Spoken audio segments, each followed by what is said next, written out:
So about 2 or 3 years ago, I can't remember the exact year, I decided to move to California just to try that out. I've been wanting to do it for years, and I think I started heading there in November.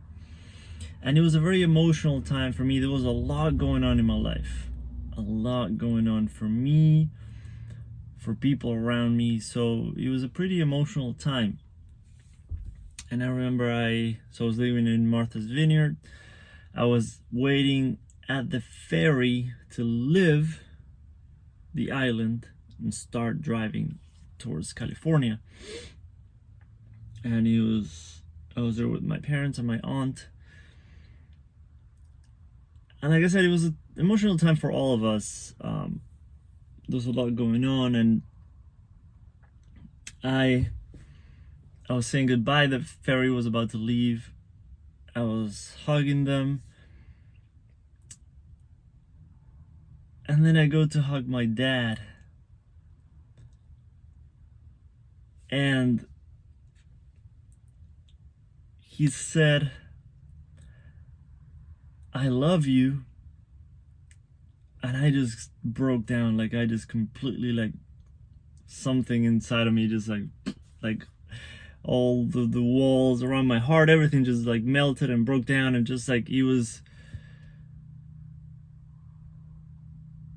I don't even know how to explain it, to be honest. And it sounds crazy, it sounds simple, but here's a very interesting thing,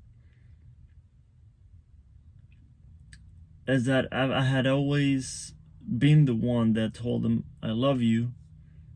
And of course he would always say me too. And he's a very nice guy, very loving guy, he's a great father, but he never heard the words I love you from either one of his parents. I never met his dad. He passed away before I was born. And his mother, I always mention her. She's one of the most incredible women I've ever met, an incredible influence for me in my life. But still, she couldn't say the words I love you to her children. She had 3 boys. And at the time, I started crying, but at the same time, I also held it in. And I know that I'm always gonna tell you, like, I always say to let your emotions come out, express them, everything. So if sometimes I don't walk the talk, even though that's the advice that I give everyone, I'm gonna tell you, I'm not here trying to pretend to be perfect. But I didn't want them to get worried, like, oh, why is he so sensitive and he's gonna move to the other side of the country. And I just didn't want them to think that I was, like, I don't know, depressed or something, because it's funny how society sees crying nowadays. It's very interesting. So, but it was interesting to me. I think I want to give some food for thought for parents in this video, that it took him about 29 years for him to be able to say I love you. And I'm not mad at that. I at a much earlier age, I understood that the reason he's not able to say I love you is because he never heard it from his parents. Like, he didn't grow up in an environment where love was expressed and shared openly and given.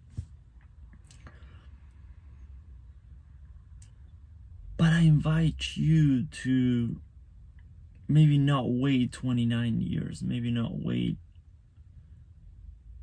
so long to tell your kids. My mother was sharing a story from a guy who's her friend, and he was opening up to her and sharing a lot and asking for suggestions. Like, my mother's like the unofficial life coach. Like, everyone goes to her for advice, and it's very cool to see. And he was saying, and I hear this over and over and over, that I give her everything she needs. and everything she wants. And I send her to the best school possible. And all she does is complain to us and lash out and blame us for everything. And he said a lot of stuff. And then my mother said, well, have you ever told her that you love her? And he was like, oh, fuck.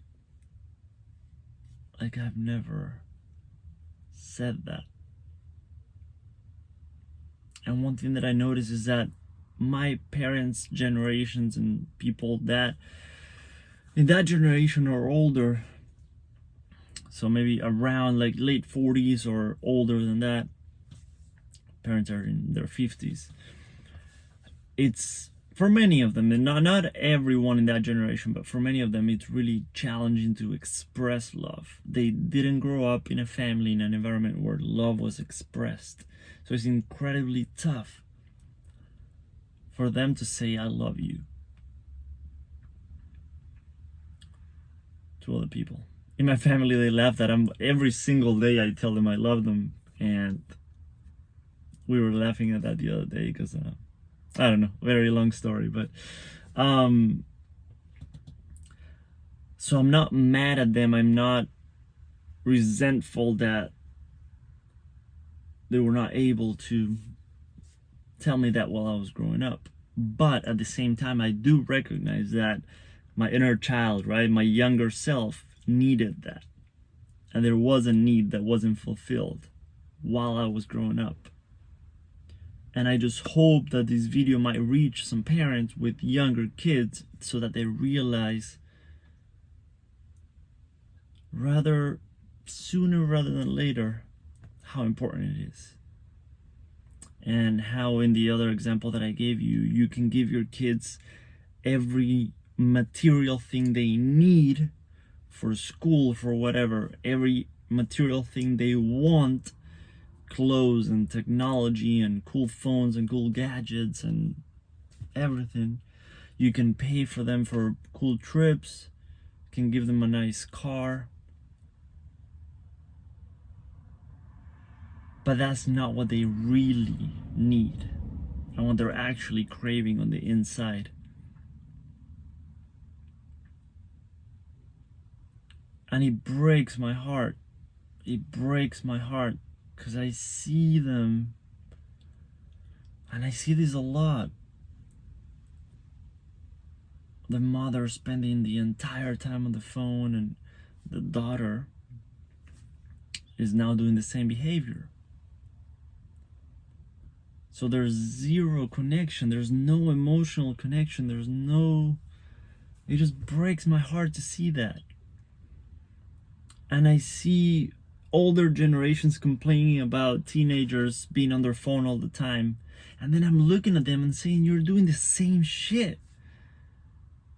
You're doing the same shit. You're spending most of your time on the phone, staring at a screen, whether it's your phone screen or iPad or tablet or your TV or laptop, and you're spending a higher percentage of your day with technology rather than with your family, with your kids, with your partner, with the people that you care about. Remember that connection is not just about time spent together. It's about the energy that you put into the relationship. Because I can sit right now with my family and watch 2 movies in a row, and we can spend 3, 4, 5 hours together, but there's zero connection. And of course, there's nothing wrong with watching a movie. There's nothing wrong with technology. But it just breaks my heart to see that. And luckily, even though I grew up that way, there wasn't a lack of love because my parents are very loving, but there wasn't that clear, like, I love you communicated out loud, right? I think I came out pretty okay. Like, I have no drug addictions and stuff, but I know people personally. like grew up in tough environments that have drug addictions, alcohol addictions, and that kind of stuff. And we think that that's the actual problem. I shouldn't even be going into this topic because this should be a whole very, very long video. And I'm not pretending like I know what's going on 100% of the time at a deeper level with addictions. But in one way, and I've heard this from many addicts too. I love the cool points that Russell Brand shares and things like that, that at a core, at a deep, true center of what's actually going on with addictions is that lack of connection, and that we're looking for connection, we're looking for emotions through things and substances and that kind of stuff. So I think it's a message that needs to be talked about a little more. I don't know if you know some parents that might benefit from watching these and you want to send it to them and share it with them. It breaks my heart. It really... I was a big brother when I was living in Massachusetts to a young kid, and it just... There's a lot of challenging shit going on right now, so